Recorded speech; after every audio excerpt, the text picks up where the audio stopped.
Snake, the nukes appear to have left the coastal marshes and reached the mountains around Irazu. But without a guide, it's gonna be tough tracking those things in the mountains. So we need you to infiltrate one of their bases, a prison facility. I hope nothing's happened to Amanda's brother. I hear ya. There may be other Sandinistas held there too. To bring them back safely to MSF, use the Fulton recovery system. As I'm sure you know from experience, it's completely harmless. After all, you won't have time to sit there and convince every single one of them to join. One other thing, Snake. Amanda.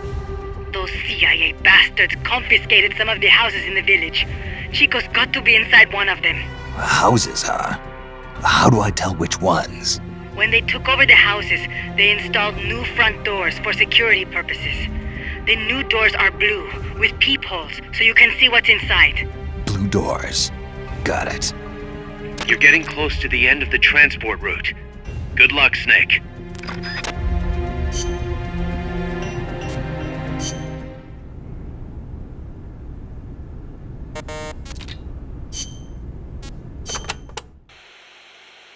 Areas with a distinct dry season, like the Pacific coast, have tropical dry forests. During the dry season, the trees drop their leaves. It gives you a clearer view, but at the same time, there are fewer places to hide. So be careful. Sounds dull. It is not really. A lot of trees flower during the dry season, including my favorite, the tabebuia. It has these amazingly vivid yellow flowers.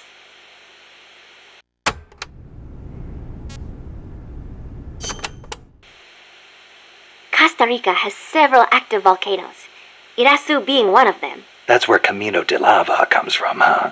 The tropical dry forests around here are quite different from our rainforests. They lose their leaves in the dry season. Tropical forests are not all thick jungles. A few of them even have cacti. Some of Costa Rica's greatest assets are its diverse forests and natural landscapes.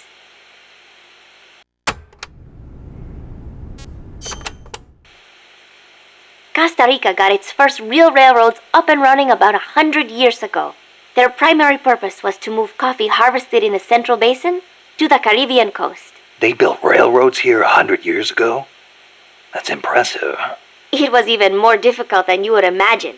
Later, they started using the railroads for shipping bananas too. There still might be some branch lines around here.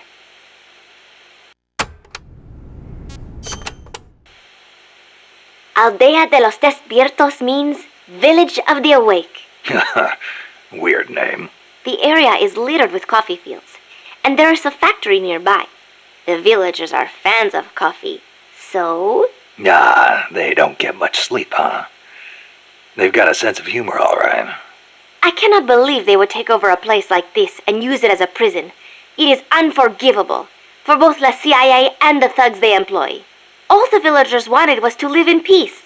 What gives the CIA the right to crush them like that? They don't care about anyone's rights but their own. It's just the way some people are. You really think so? Don't worry.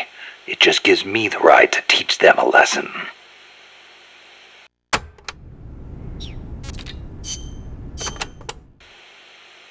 Amanda, how do I get to the prison camp? First, head up the narrow mountain path. The path will gradually open up and you'll come to a fork in the road. Watch yourself up there. You'll be lower than the surrounding terrain, so if you head down the middle, you'll make for an easy target. Yeah, thanks for the heads up. Take the leftward path to reach the prison camp.